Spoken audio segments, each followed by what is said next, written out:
Hello, everyone, and a wild welcome to you all. We're absolutely thrilled to have you joining us from across the globe. Thank you so much for being here. Hopefully, you're all settled in and ready to embark on an unforgettable virtual adventure into the natural world. I'm Carmel, I'm the head of product here at Explore. I'll be your host for the next hour or so as we journey through some of the most awe inspiring wildlife experiences that our planet has to offer. So, what's in store for today's event? Well, we've got an exciting adventure ahead. We're going to begin with a quick introduction to explore who we are and what makes exploring the natural world with us so unforgettable. That will be followed by a quick intro into our wildlife values. Then I'll be joined by my three expert and fantastic colleagues who will guide you on this virtual journey through some of the most incredible wildlife destinations across the globe. They're going to share stories from the field. They'll offer their insider tips on where and how to spot certain species. They'll give you a behind the scenes look at what it's like to experience these encounters firsthand. We'll wrap things up with a live Q&A session and an exclusive special offer, and we will have a prize draw that you won't want to miss. Before we dive in though, here are just a few tips to help everything run smoothly.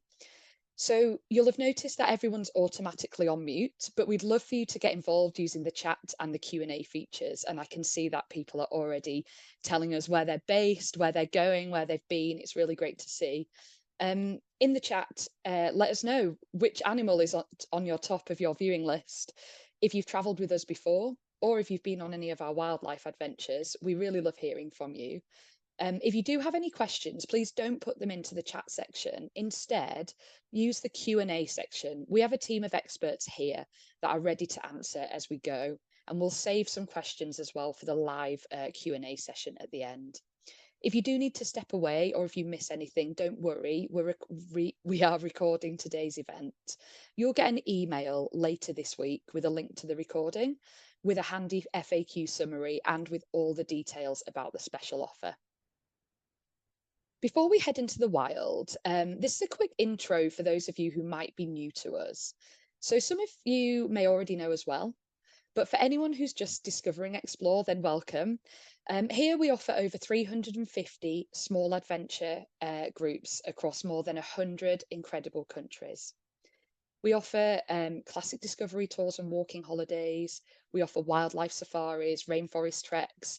We also offer unforgettable family expeditions. And our trips are designed for curious travellers that seek meaningful and immersive experiences in the natural world. Our groups are small, they're around 11 on average. They're all led by expert guides, and we try and fill them with those wow moments that really stay with you long after you've returned home. We were excited last year to introduce our new collection, which is the Explore Upgraded collection. So it's everything that we love about our Explore trips and that you love about our Explore trips, just with that little extra touch of comfort. So think upgraded stays, added ease, a little indulgence in the evening after a full day of tracking wildlife or exploring remote landscapes. So why travel with Explore? What makes people come back to us again and again? It's all about how we do things a little bit differently. On our trips, you won't just tick off the big name sites. We know that people want to go to the Taj Mahal or Machu Picchu, but as well as those big ticket items, you'll also uncover hidden gems that most travelers don't hear about. We really believe in experiencing a destination and not just observing it. So that means those meaningful moments, it means real connections with local people, those spontaneous detours that you can't plan or replicate really yourself very easily. And to facilitate all of that, our incredible tour leaders are at the heart of what we do. They have deep local knowledge, they have ties with communities, and they can unlock experiences that you won't find in a guidebook. So it could be watching the sunset from a small family owned boat in Greece, it could be having dinner with some local family, or even joining in Diwali celebrations. Of course, they are there to make sure that every detail runs smoothly from start to finish so that you can just enjoy your holidays. And our small group size, as I said, 11 on average, strikes a balance. So you will meet fellow travelers and like-minded people, but you'll also dive deeper into the heart of a place without feeling like you're sort of being taken around as part of a crowd. And of course, sustainability is really at the heart of what we do. We work with local partners, we choose local partners who really share those values and who are committed equally, along with us, to making a positive impact in everywhere that we go. We are really proud to say that our travellers do notice this difference. We've received FIFO's Platinum Trusted Service Award with customer ratings consistently above 4.5 out of 5. And we were really proud to become a B Corp certified company. So we've joined a global community of businesses that balance profit with purpose. So I'm thrilled to be joined today by three of our product experts. That's Yvonne, Anthony, and Mort. They are really experts in the areas that they'll be talking about today, and they will be sharing some really unforgettable wildlife encounters during their presentations. They're also part of the team that will be answering your questions behind the scenes throughout the event. So please do ask any question, whether it's about the trip itself or about Explore. And don't worry, we will be bringing them back for our live Q&A at the end, so you'll have the chance to hear more from them then. First, I'd like to hand over to Hannah, who will give you a bit more of an idea of our wildlife policy and the work that we do with our wildlife projects.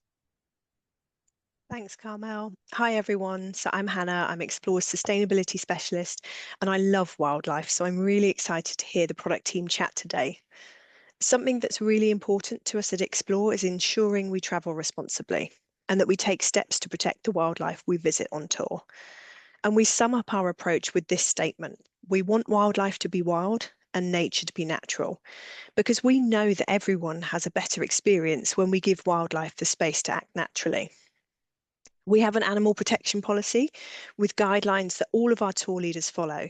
So you can just sit back and enjoy your trip knowing that we've got it covered. And we've also got another really cool way to support nature and biodiversity. So through the Explore Foundation, we aim to give back that little extra to the destinations we visit. The foundation is a registered charity. It's run by a board of independent trustees. And when you travel on an Explore tour, we'll actually make a donation on your behalf. And the money raised supports grassroots initiatives that empower people, create opportunities, and support nature. Now, the newest initiative we're supporting is my favourite, although I might actually say that with every single project we support. In Tanzania, as populations are expanding, people are actually living in increasingly more rural areas and close to key wildlife corridors. And this is starting to cause issues as elephants are tempted by the food grown by local communities. Crops are sort of like sweeties to elephants. They're extremely tempting. So it's a real problem for people who are already suffering from food insecurity. And actually, nature provides the ideal solution because elephants are scared of bees. Yes, the biggest land animal is actually scared of one of the smallest. So they're installing wire fences with beehives. And if an elephant brushes against the wire, the bees buzz and the elephant instinctively moves away. So not only does this keep the crops safe, but the elephants can still move freely along that wildlife corridor. And there's this added bonus that those beehives create honey, which is harvested by a women's collective and sold onto tourist lodges. So it's just this perfect win-win-win initiative. So the Explore Foundation has so far funded 1 kilometre of fencing, that's 50 beehives installed. And this handy QR code you can see on the screen will take you to the Foundation's website if you want to see some more about this incredible project, and if you want to help us fundraise to double our impact and raise enough money to install another 50 beehives. And you can also see all of the projects, the wonderful things that we're involved with. So that's all from me for now. I'll hand you back to Carmel. Thanks, Hannah. It absolutely blew my mind that elephants are scared of bees. I can't tell you. And in as being in part of the product team, we are really at the face of change in these areas. So we do see the effects of kind of the climate crisis quite regularly, and it's really important to us that we can help protect these environments for as long as we can send travellers there. So with no further ado, we've got three amazing journeys lined up for you today. each offering a window into some of the world's most extraordinary wildlife experiences. First, we'll head to Uganda and Rwanda, where we have lush mountains and forests setting the stage for those encounters with mountain gorillas. Then we'll jet over to Central America, to Belize, where we have dense jungles and vibrant reefs that reveal a tapestry of wildlife from howler monkeys to toucans and sea turtles. And finally, we'll travel to Kenya, back into Africa, home to the iconic Big Five and those sweeping savannas that bring the classic safari dream to life. So each presenter will share their own stories, they'll share their expert insights and tips for getting the most out of these destinations. With no further ado, I'd like to welcome Mort, who will take you over to Uganda. Over to you, Mort. Thank you very much, Carmel. Wow.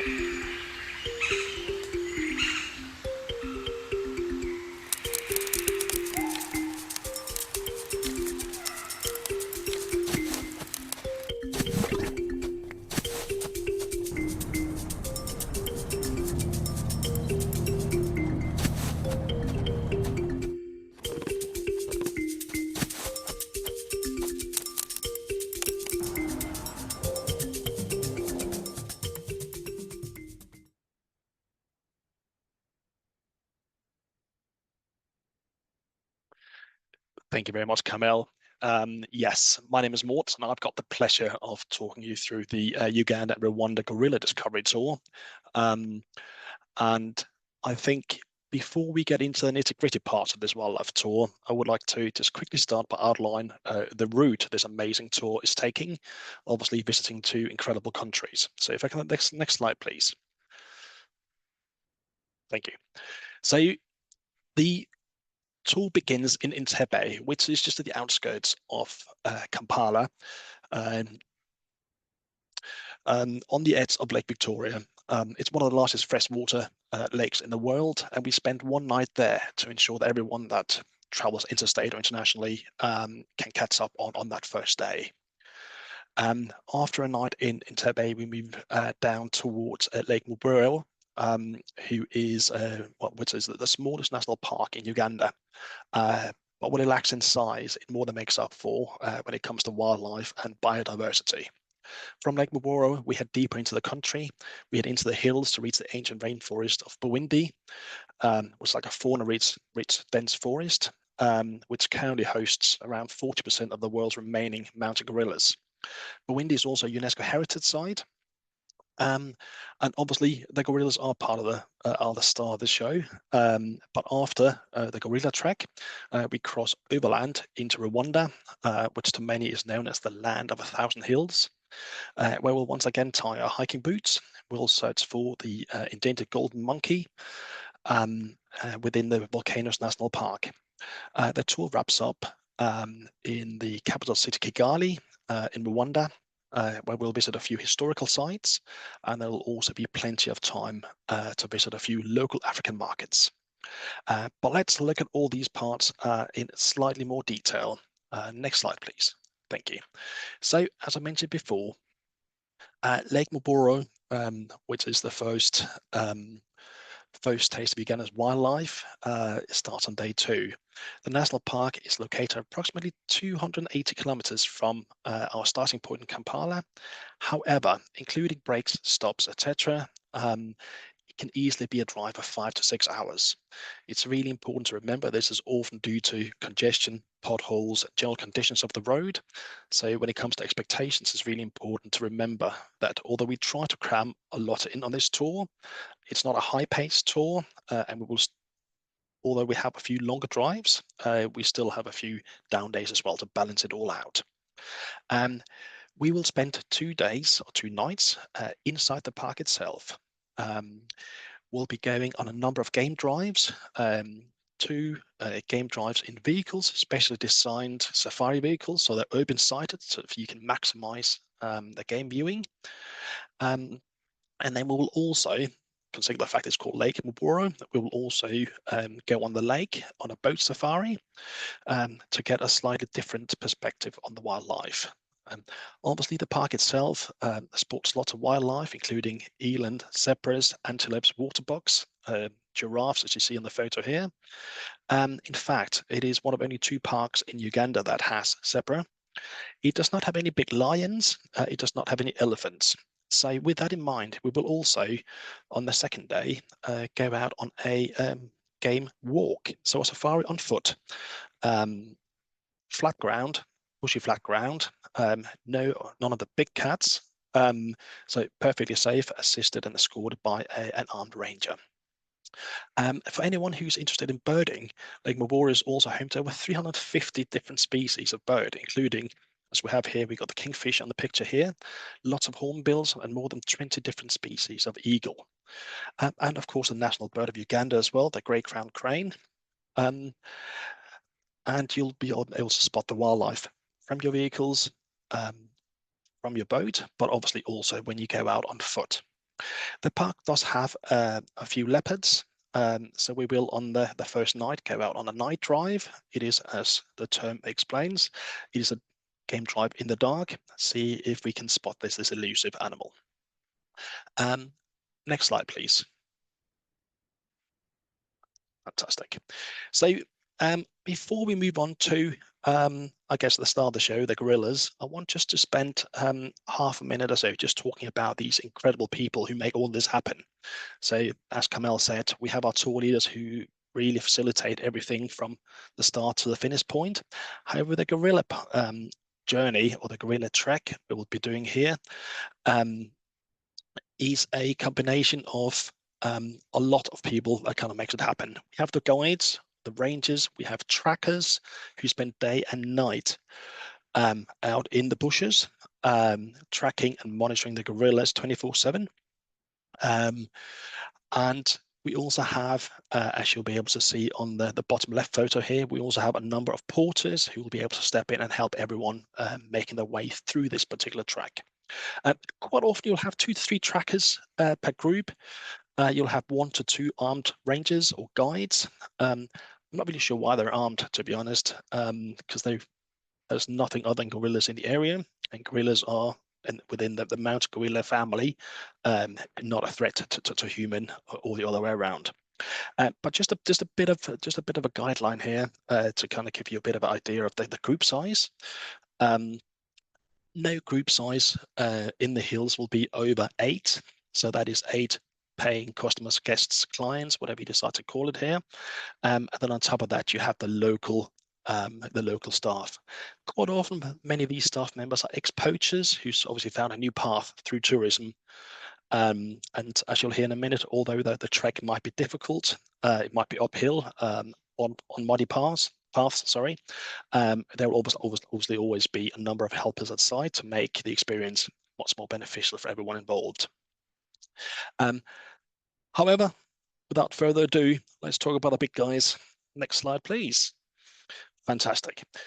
So this is truly the moment that changes everything. But I want to start with a disclaimer. Not 2 treks are the same, and these are not caged or kept animals. Mountain gorillas are highly endangered, and there's currently around between 1,000 and 1,020 of these left in the wild. These are not the gorillas you see in zoos or game parks around the world. These are different species. So this is truly a once-in-a-lifetime experience. And it's no wonder it's on so many bucket lists around the world. Trekking in Bwindi is not easy. I mentioned that just a minute ago. The forest is thick, the slopes are steep, and the air is heavy with mist. But the reward in the end is immense. I'm not going to sit here and say that's a gorilla guarantee, but Uganda themselves do say that no tour ends without seeing gorillas. So that's a really, really, really strong marketing tagline from them. At this moment in time, there are 19 families of gorilla, that is, in Bwindi, that are open to tourism.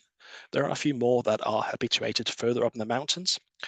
Of these 18 families, the trackers and the staff keeps rotating the families in terms of what groups receive a visit. Most of the groups receive no more than 3 visits per week, and each visit in the group is exactly 60 minutes or an hour. And there's no time limit. If your trek takes 4 hours, you'll still have 1 hour with the gorillas.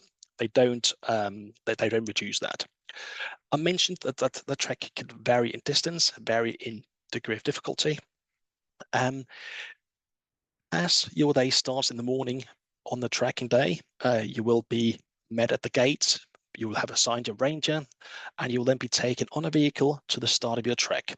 Your starting point changes every single day, depending on what family you've been assigned. So each group is assigned a separate family, and it's all monitored, it's all controlled, to ensure that no gorilla family is exposed to more visitors than is legal. Once you've located the gorillas on your track, you could have walked anywhere from an hour and a half, which is usually the minimum, up to 4 hours. You're asked to take your backpacks off or any noisy raincoats. You'll be given a face mask, mainly to keep any diseases at bay, both ways really, to be honest. And you'll then have, as I said before, 1 hour with these incredible creatures. There is, in terms of safety, there is a safety distance of 7 meters. It's a very random number, I do know. However, this is also where I put the second disclaimer in place, as 7 meters actually not very far. And all the gorillas share over 89% of our DNA. They definitely still don't know what 7 meters means. So rather often than not, you'll quite often experience them getting very up close and personal with you. Sometimes you'll experience getting notched by them on the way past you.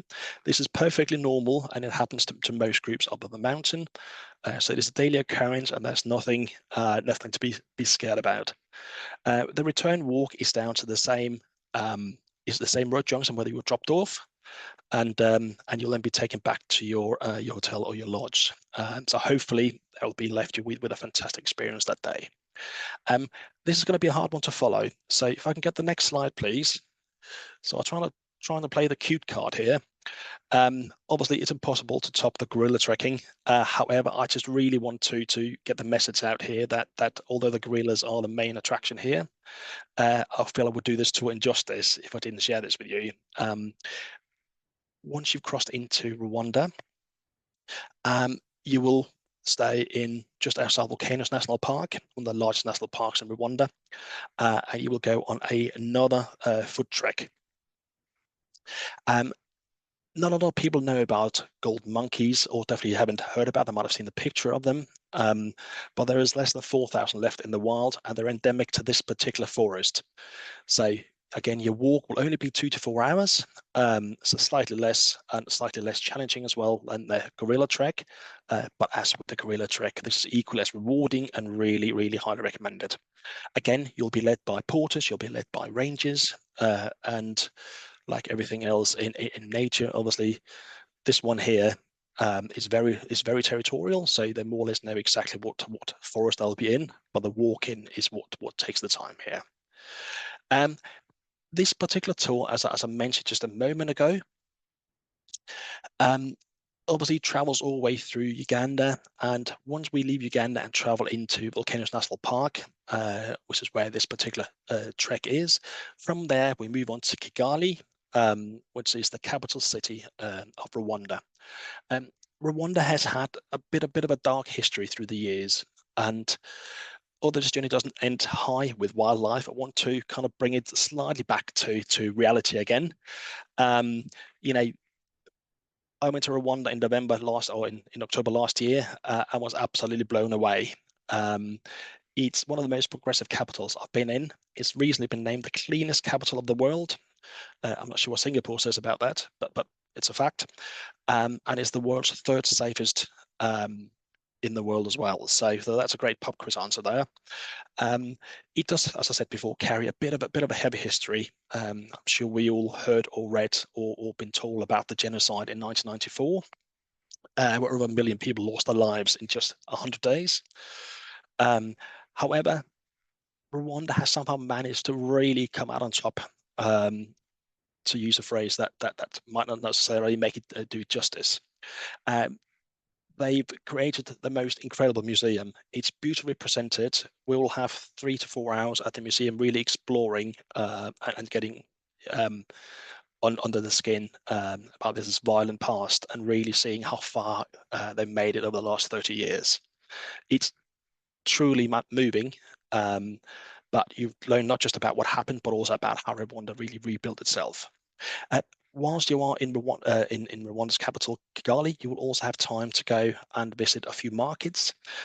So those of you who followed the royals on their African journeys last year will know that His Majesty visited Rwanda last year, and he set up a few local projects in Kigali, all of which we will visit on this particular tour.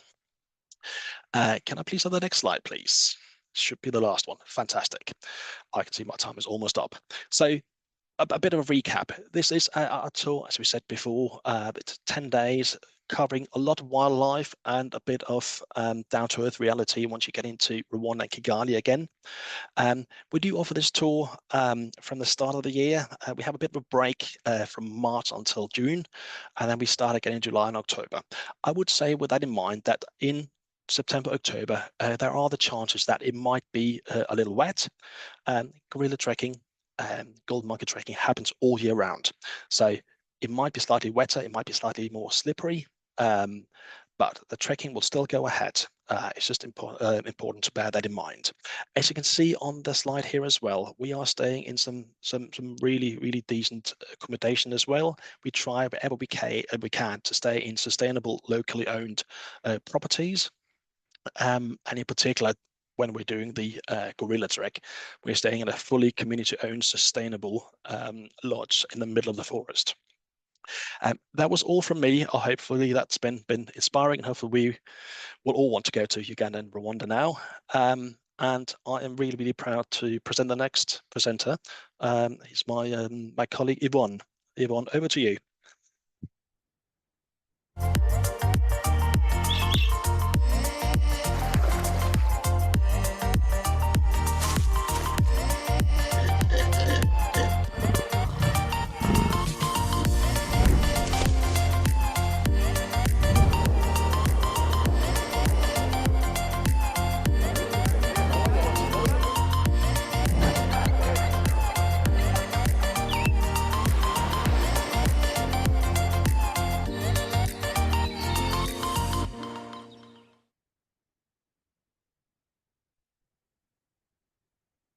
Hi, everyone. Thank you, Moritz, for an incredible journey through Uganda and Rwanda. I'm very tempted. It's on my bucket list now as well.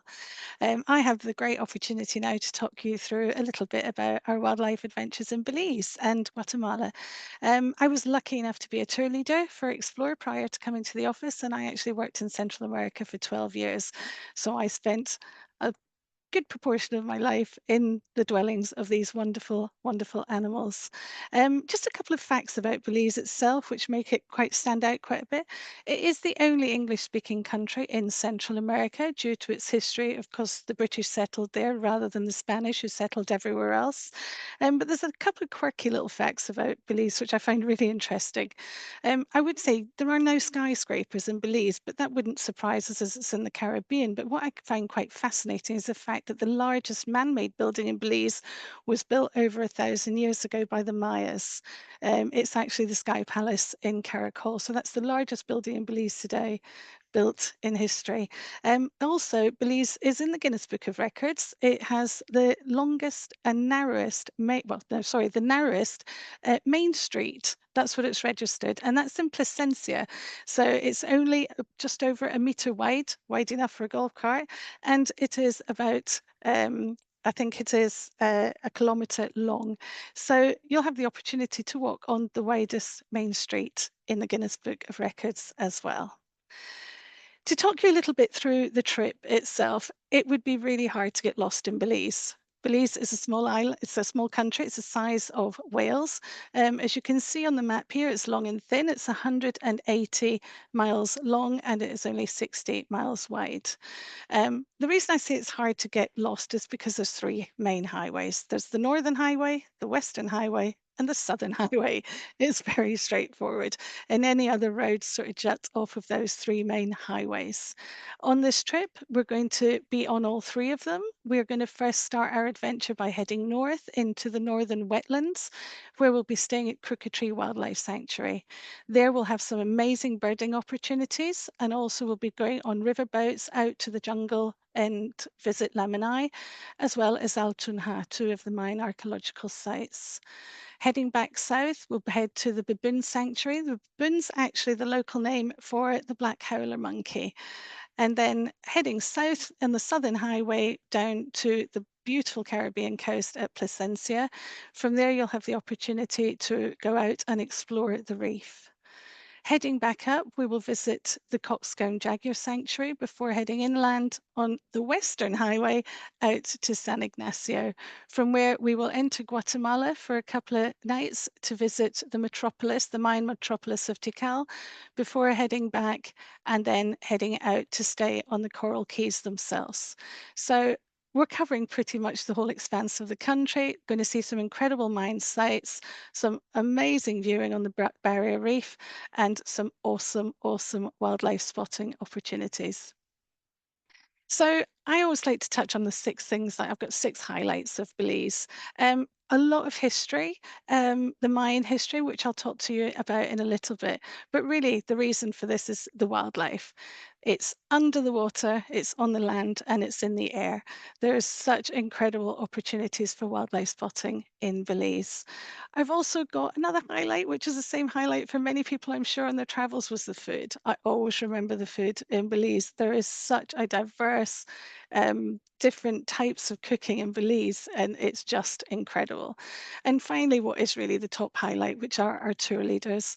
Our tour leaders are the people who put it all together. We have a couple of tour leaders in Belize. This one's Wilfred. He is just incredible. He will put all the history, the wildlife, the food, the culture into a big pot and just share it all with you. So they're my highlights of Belize. And then I know this is a wildlife presentation, but I wanted to slip in this little slide. We do visit 4 archaeological sites of the Mayan civilization on this trip. But what I really wanted to do was incorporate into how linked they were with the wildlife as well. These were Mayans. This was all settled by the Mayas. There's believed to have been over 2 million Mayans living in Middle America at the time, mainly in the Classic period, which is about 1,000 after Christ, is when they were peaking. And there are 600 Mayan sites in Belize, of which only a very small handful have actually been excavated. So everywhere you're traveling, it's under your feet. But one of the incredible things that you find with the mine is how well it's preserved by the jungle. And you will find carvings, paintings, ceramics, pottery. There's some awesome museums that you can visit as well. And you will see the animals depicted on all of these arts. The jaguar, as you can see at the bottom, the monkeys, and the serpents and the birds. So these are all animals and birds that were living in this area at the time, and they're still here. They've outlived many civilizations and many settlements. So you will still, as you're in the archaeological sites, have the great opportunity to see bird life flying past you, to see the coatimundis and the ocellated turkeys running around your feet, and monkeys swinging through the trees. And as Mort said, it's never guaranteed. However, they are still living in situ at these archaeological sites. So it binds the wildlife to the history of the country as well. And then again, why Belize? Why Belize in a wildlife program? Belize only has a population of 400,000 people. It's a country the size of Wales, very similar in size to Wales, but it actually only has 1/8 of the population of Wales, so very low population. I was talking to a colleague recently, and it's quite interesting. He said, it's really hard to get, the thing about Belize, it's hard to get there. And we sat for a moment and we thought, the great thing about Belize is the fact it's hard to get there. It makes it quite remote. It's not overrun by tourism. So the low population, the lack of mass tourism, and the fact that there are so many different ecosystems in a very small, almost the size of Wales, if you imagine it, it just leaves this undisturbed nature. So you're going to have an opportunity to visit the flat of what we call the wetlands of the north, the dense jungles of the south and of the west, and obviously all the atolls off the reef as well. And another great thing about Belize is 40% of their land is protected by the government. So Coxcomb Reserve, Crooked Tree Reserve, the Mayan Biosphere where you find Tikal, the barrier reef itself, these are all protected areas. So we're literally getting the chance to see the pristine and the untouched.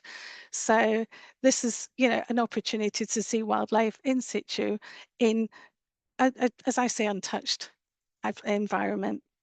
So really to touch on the wildlife itself, for people who know me, they know I'm a bit of a crazy cat lady. And here's the big majestic one, the jaguar himself. But Belize is actually home to 5 different types of wild cats. But I'm going to concentrate on the jaguar first of all, because on this trip you're going to have the opportunity to visit Coxcomb.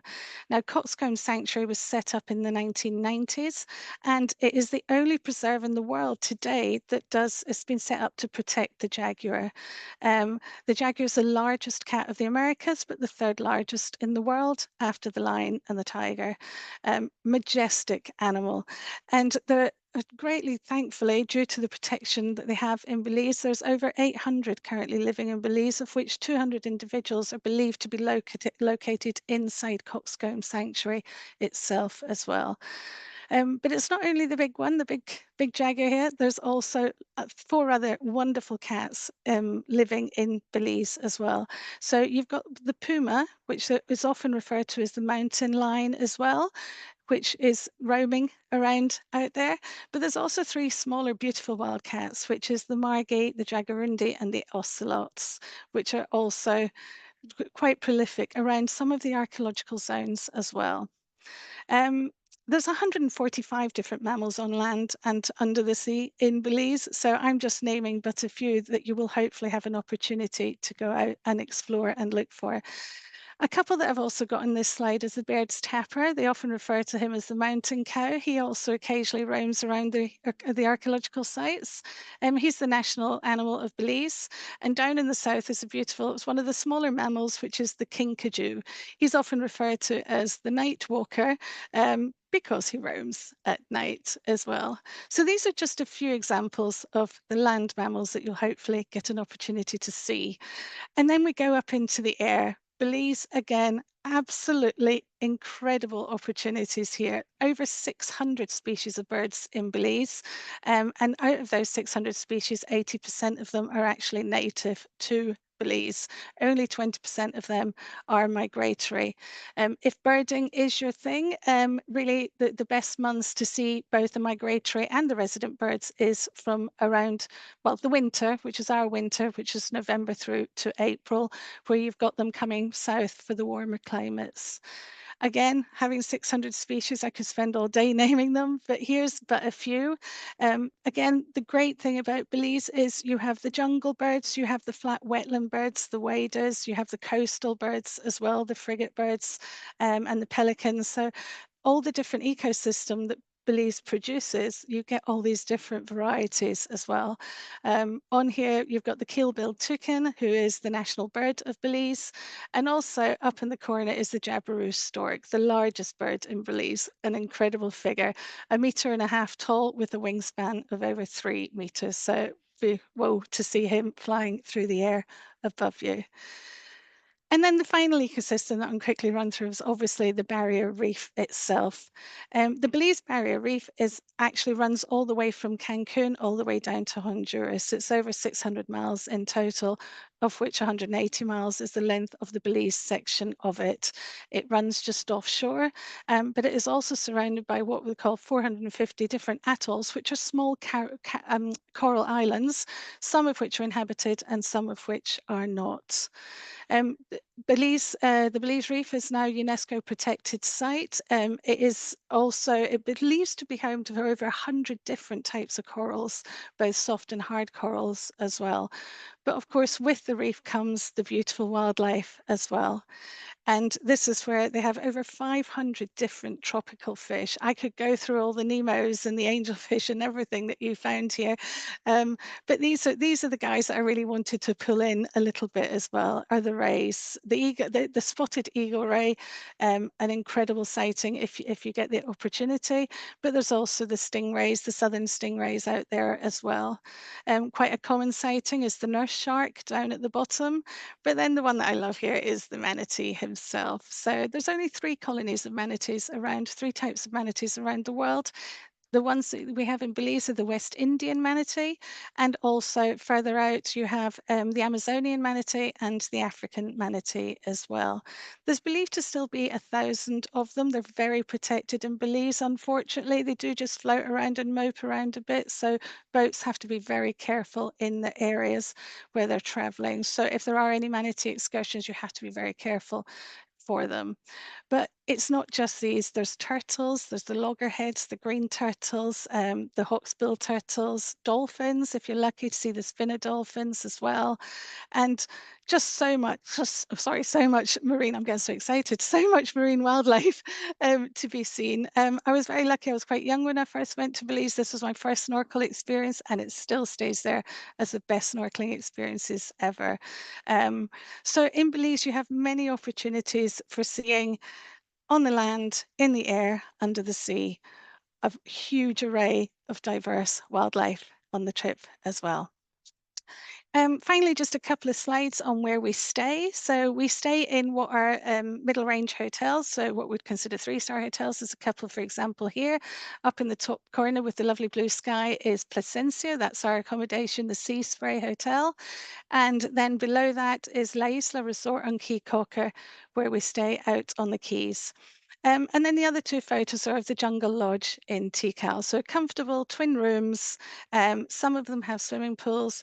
But the great thing about all of our accommodation is that you are close to nature. You're close to the coast or to the sea where you can go and explore. You're in the jungle where you can just look outside your window and get these wonderful opportunities for some wildlife sightings. And my final slide, I know it's a wildlife program, but I always have to do the little bit about food. The food in Belize is just incredible.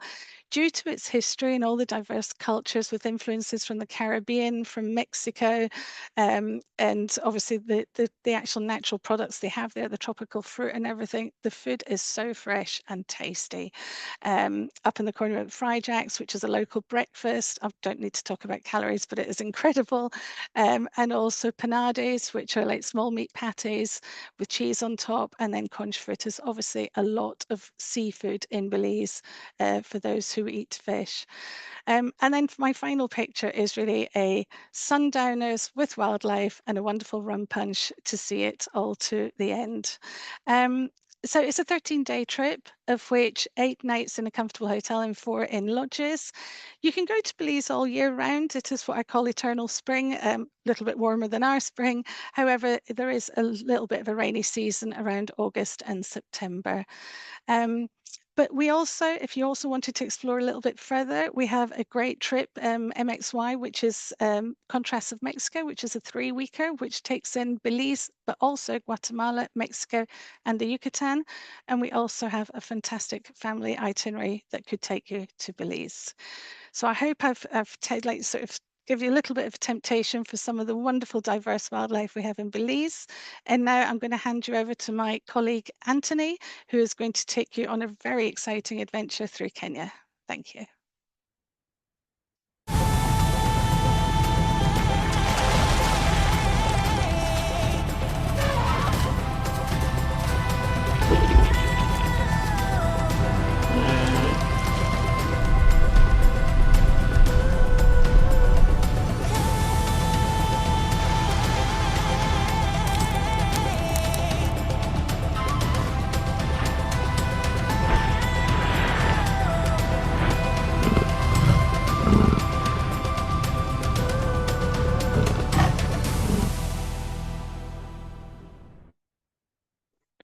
Right, hello everyone. On fantastic presentation there.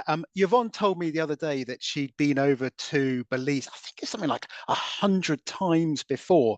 She used to tour lead there. So anyway, yeah, great presentation and a real expert there. So thank you for that. Right, well, without further ado, let's go and hop back over to the continent of Africa.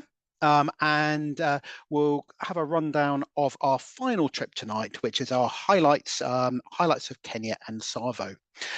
So a bit of history on this one. So we relaunched our trip to Kenya last year after a little bit of a gap. It seemed that it's such an iconic wildlife destination that it was a real missing that wasn't part of our program. So we launched it again last year. Really pleased we did. It's in our second year of operation, and it's going incredibly well. We're getting some great feedback on the trip. Now, when I put this together, I wanted to build a trip where each stop built on the previous stop. So we've got three fantastic national parks on this tour, as well as the Aberdares as well. So let's go through and talk through the itinerary. So we're starting in Nairobi, a great cosmopolitan city. We've got a wonderful joining hotel there. Just for one night though, and then we're heading up to the Aberdare National Park. So on leaving Nairobi, we'll drive steadily up. Aberdare's at an altitude of 2,500 meters. So it would be noticeably cooler as we get into the Aberdares. We have lunch in the excellent Aberdare Country Club, and then we overnight in quite a unique property. We'll have a look at the properties in a minute, but a property called the Ark. And this gives us a bit of a taster, a tantalizing taste into the wildlife to come. So one night in the Aberdares, then the next stop is Nakuru, which is renowned for its population of rhino. And on the way to Nakuru, we have a stop at Thompson's Falls. And we've got 2 nights in Nakuru, out there on the lake. And then the next stop after that is a journey of about 5 hours. And we're heading to the world famous Maasai Mara. Truly one of Africa's greatest wildlife reserves, and of course home to the absolutely spectacular Great Migration, which really is one of nature's most spectacular events. So I'll talk a bit more about the Great Migration. We've had a few questions on that in the chat actually, so we'll talk about that in a bit more detail in a minute. And then the final part of this trip, we head back to Nairobi, and then we get the train. So a brand new train. I love a train, a real train enthusiast. So I was determined to get the train onto this trip, and we get the new line that was built between London, Nairobi and Mombasa. As a kid, I did this. It took 17 hours. I think it now takes just under 4 hours to get to Tsavo, and it's a great way of traveling. And when we've got 3 nights in Tsavo itself is one of Kenya's oldest parks. Fantastic views of Mount Kilimanjaro, but it's a really special property that we stay in there, and I will share details of that in a minute. So if we go on to the next slide, please, let's talk about the main event. So this is a classic wildlife destination. In terms of the Aberdares, that's going to be the introduction. You'll see loads of elephant. You'll also see, we saw lots of buffalo there. We saw lots of warthog and some, over 250 species of bird. Moving on to Lake Nakuru. So the picture on the right-hand side there, that's rhino. So you see black and white rhino in Nakuru. Although you're not guaranteed sightings, they've got a really healthy population there. They've done some great work on the conservation side of things. So they, some numbers have recovered really, really strongly there.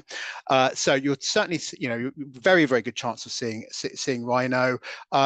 400 species of birds.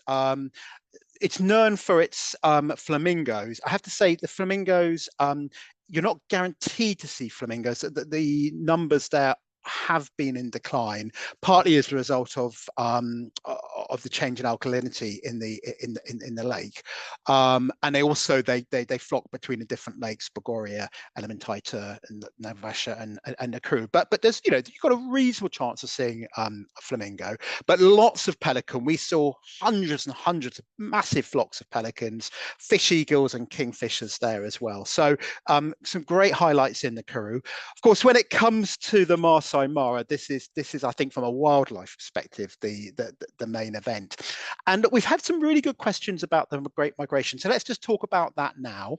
The Great Migration, I would say, the timings will depend on the rains, so the animals will be following the rains, but generally it's a clockwise loop.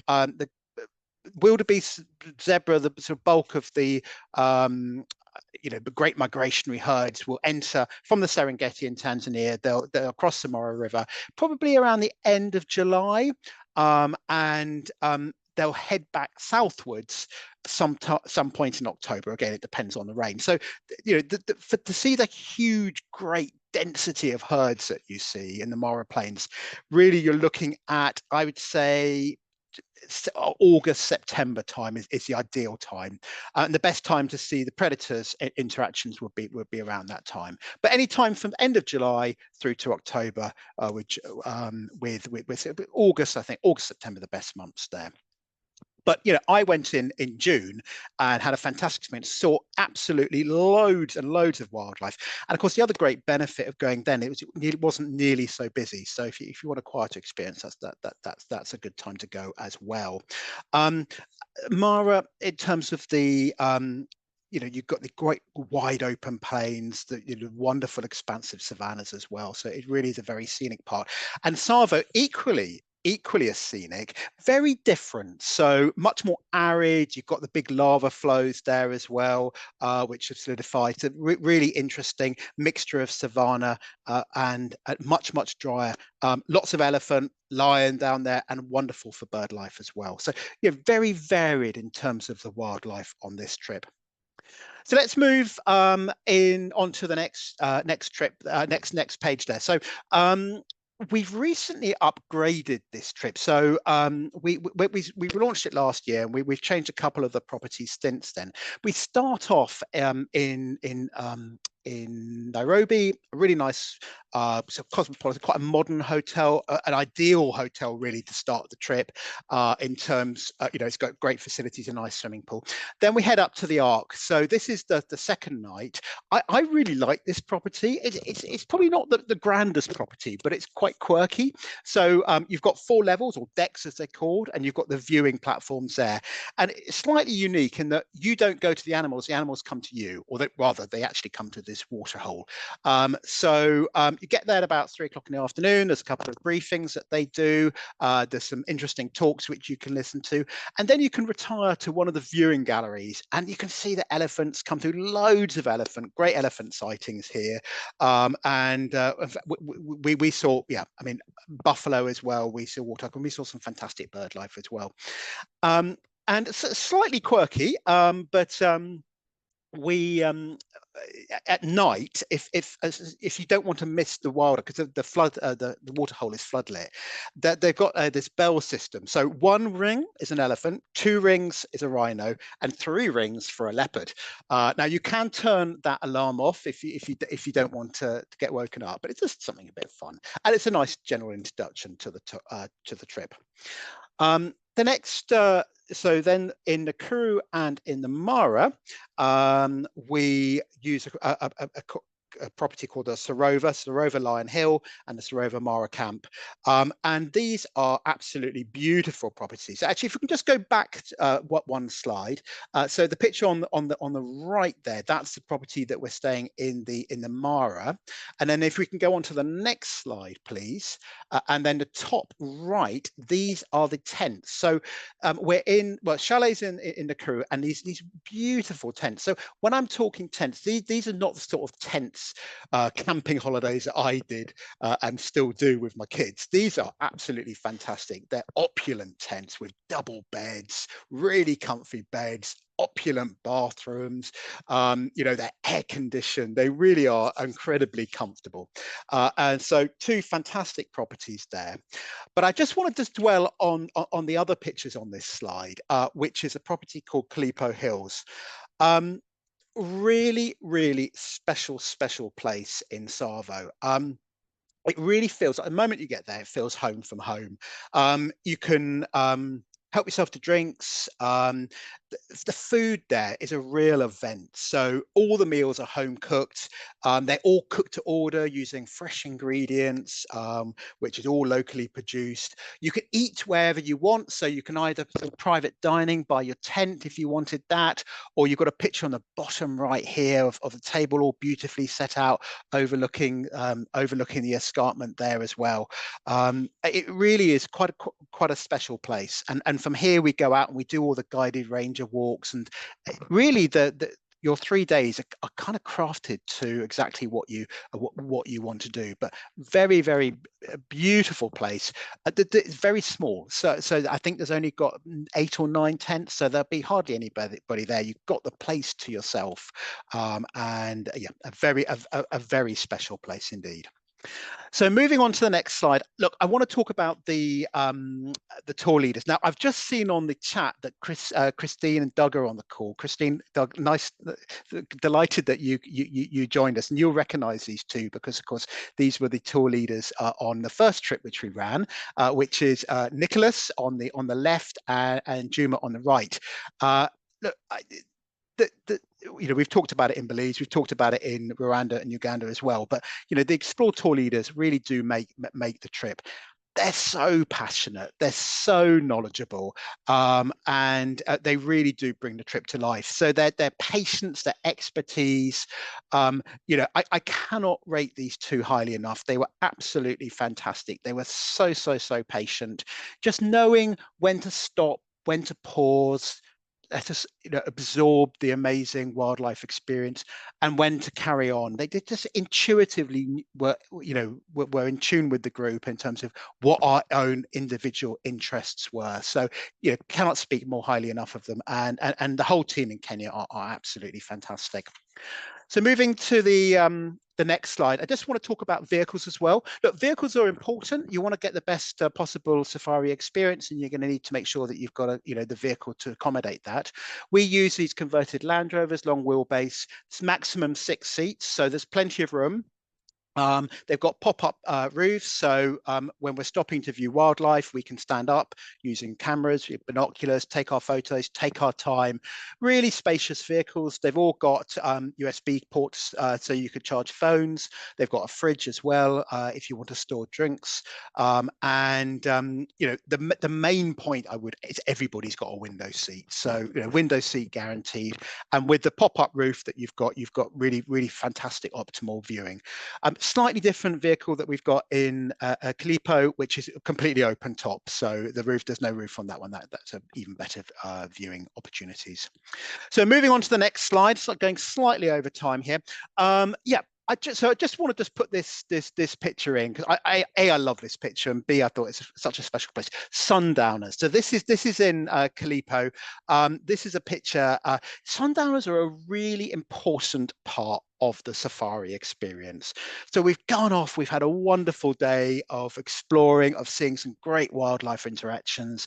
We come back to camp at about 4 o'clock in the afternoon, and we can have whatever your tipple is, whether it's a gin and tonic or a Tusker beer or a glass of white wine.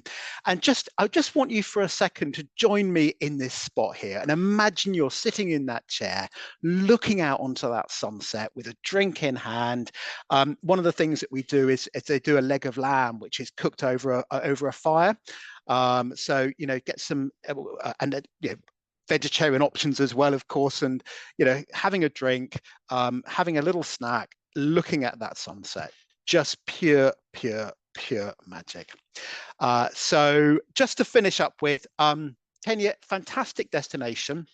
I do sometimes get asked what is the best wildlife destination, what's best for safari. Well, I think there are a few options. I mean, if you want value for money, I would say South Africa. If you're on a slightly lower budget, Kruger's a great option. If you want less people and you want that more exclusivity, Botswana's a really good option. We've got a couple of trips there, a camping trip and a lodge-based trip there as well. But I think what Kenya's got, of course, it's got the Great Migration, and it's a country which has really come of age of late. I mean, my dad's from Kenya. I've been there many times before. my most recent trip, it really felt like the infrastructure is really good now. Service levels, the hotels are all fantastic, and of course you've got some of the best wildlife viewing opportunities on the planet. So a great destination, and it's a 12-day trip. We also offer this trip as a slightly shorter 8-day trip. Time to time to year, that the Great Migration from really July through to October, but I would say June is a good time to go. It's a lot cheaper, a lot less busy, and also you can go February and March as well. So that's me on Kenya. Let's just, before I hand back to Carmel, I just want to just talk about some of the other wildlife destinations that we've got as well. So Madagascar. Now, Madagascar's a country which is it's doing incredibly well this year. Actually, bookings really flying, and for good reason as well. Lots of endemic species, a beautiful country. Lima's, of course, the highlight of the show, but I think the scenery in Madagascar is absolutely spectacular as well. It's a really varied trip. So Madagascar runs from March right the way through to November. India Wildlife Safari, again, another trip that was brought back in last year. 5 national parks, including Bandhavgarh, Kanha and Panna. For those of you who haven't seen tiger in the wild, it's one of those sort of spine-tingling moments. So if you haven't done it, I would honestly do it. They are such majestic animals, and this is a fantastic trip for 5 national parks. And then finally, Borneo, so Sepalok Orangutan Sanctuary, proboscis monkeys in Bako National Park, and the Sahel region as well, which has got wonderful verdant rainforests. Trips down into the great birding in Borneo as well. So 3 destinations to consider there. Lots more as well. Look out for the wildlife icons both on the website and in the brochure that gives you a bit of a sense of the wildlife content of the trip. That's me done. Back over to Carmel. Brilliant. Thank you so much to all 3 of you, Yvonne, Morts and Anthony. We've got 600 species of birds in Belize, 19 families of gorilla in Uganda, and of course the big 5. So if those numbers have inspired you and you're ready to start planning your next adventure, we'd love to make it happen. If you want to get in touch with us, you can chat to our team, or you can connect to us through your trusted travel agent. At any point, we're here to answer your questions and just get you one step closer to your next unforgettable trip. And speaking of that, I mean, when you're planning a brilliant trip and suddenly you realize that your phone camera just isn't cut out for the shots that you want, which did actually happen to me in South Africa earlier this year when I realized I definitely didn't have a zoom lens big enough for the wildlife. Well, that's where our friends at hireacamera.com will come in handy for those of you who are based here in the UK. Now, whether you're hoping to snap some incredible wildlife or to capture those jaw-dropping landscapes, they'll sort you out with proper kit without you having to buy a lot of expensive gear that you'll probably only use once. And the best bit is you can browse what's available online at any time. They'll either post it to you the next day, or you can pop into one of their shops. They have a few around the UK. The team really know their stuff. So if you do have questions about technical things, or what the size of lens that you might need for landscapes versus wildlife, they'll help you get that right gear. And they've given us a discount code to share. Explore More will get you 10% off if you fancy giving them a go. So still to come, we have had a lot of great questions throughout, and our team have been here beavering away answering them on the chat. We've saved a few of the most common questions to address live, which we'll run through, and after that we'll pick one lucky person at random to win our prize draw. So right now, let's welcome back Yvonne, Mort and Anthony, and our sustainability manager Hannah to answer some of the questions that you've been asking us. Hi everyone. So first of all, my first question is for Mort. How far in advance do we need to book? Do people need to book to ensure that we can secure them gorilla permits? So at Explore, we've been very privileged that we've been able to pre-book most of our permits for our tours to make sure we can guarantee our departures. But as a general rule, I would say that's obviously when a tour is sold out, it's sold out. And due to the low number of permits each day, eight people per day, depending on the number of available families that's available to receive visits, so to speak. There'll be somewhere between 130 and 150 permits per day. So we do tend to order them, a good 6 to 12 months in advance, wherever possible, at the very latest. Great, thanks for that, Muts. Yes, it's great to know that there is a time limit on them, although we're in quite a fortunate position to have an allocation. So over to you, Anthony. I want to talk a little bit about fitness for safari trips. How fit do you have to be to do a safari? I'm really thinking about those early starts, the rough drives, the sort of open vehicle, it's open to the elements. What would you say to people who maybe think that they don't have that level of fitness? Yeah, no, it's a really good question. Yes, there are early starts. The best time to see wildlife is first thing in the morning when the animals are most active, and towards the latter part of the day.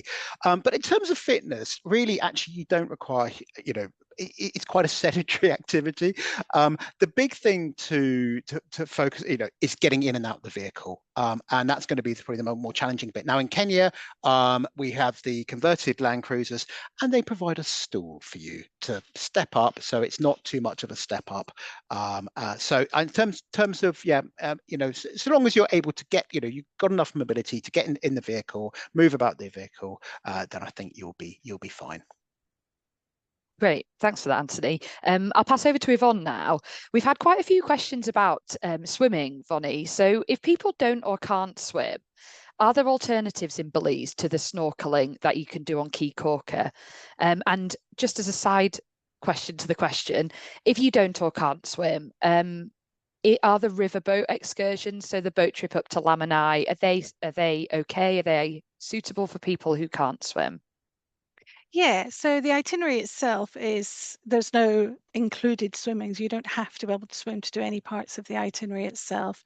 There's there's the Crooked Tree Bird Sanctuary, there's also the Lamanai trip, which is on a boat. You will have life jackets on those boats.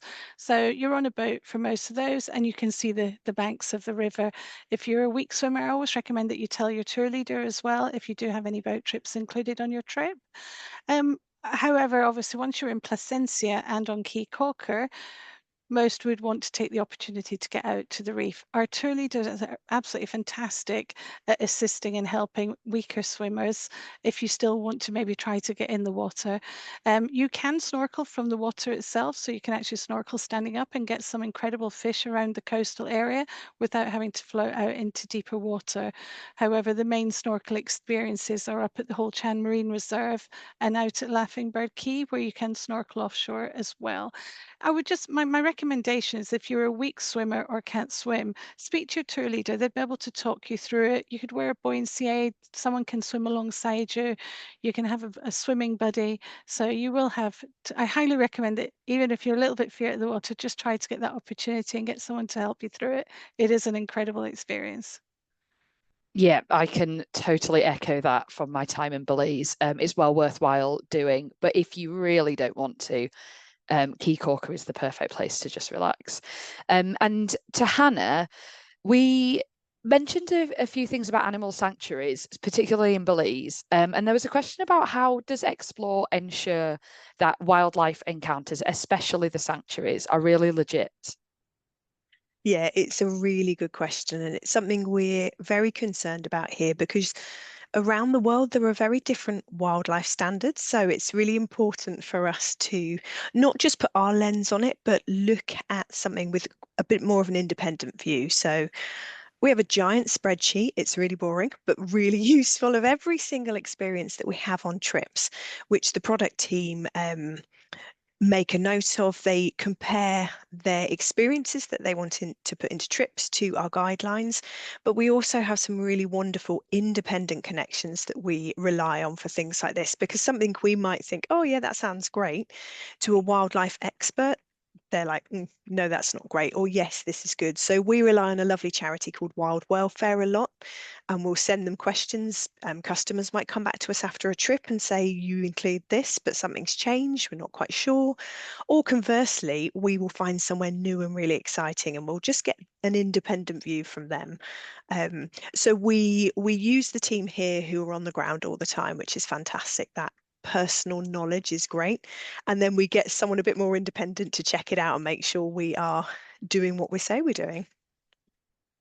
Awesome. Thanks for explaining that, Hannah. Okay, well, our team are still busily answering questions in the Q&A. I think that's probably all we've got time for on the live questions. But if we haven't got to yours yet in the Q&A, we will. We'll also be sharing some of the most frequently asked questions and answers with the event recording when we email it out. And obviously, we are just a call or an email away if you want to ask us anything. Is our prize draw. One lucky winner is going to win a pair of binoculars to take on their next wildlife adventure. We've selected one of you at random, and the winner is Alison Smurthwaite. Congratulations, Alison. We'll be in touch via email to get your prize sorted. And I just want to wish my colleagues a massive thank you for making today's event possible, both the ones on and off the screen. And of course, thanks to you all for joining us, getting involved in the Q&A and the chat. It's been so great to read all the comments and where you're going, where you've been, and what you're next excited about. So keep an eye on your inbox over the next few days for an email with the event recording and a quick feedback survey. We'd love to hear what you thought. We do put on these digital events quite regularly, and we'd love to improve them for next time. So until then, I hope you've enjoyed the journey. Goodbye and happy travels.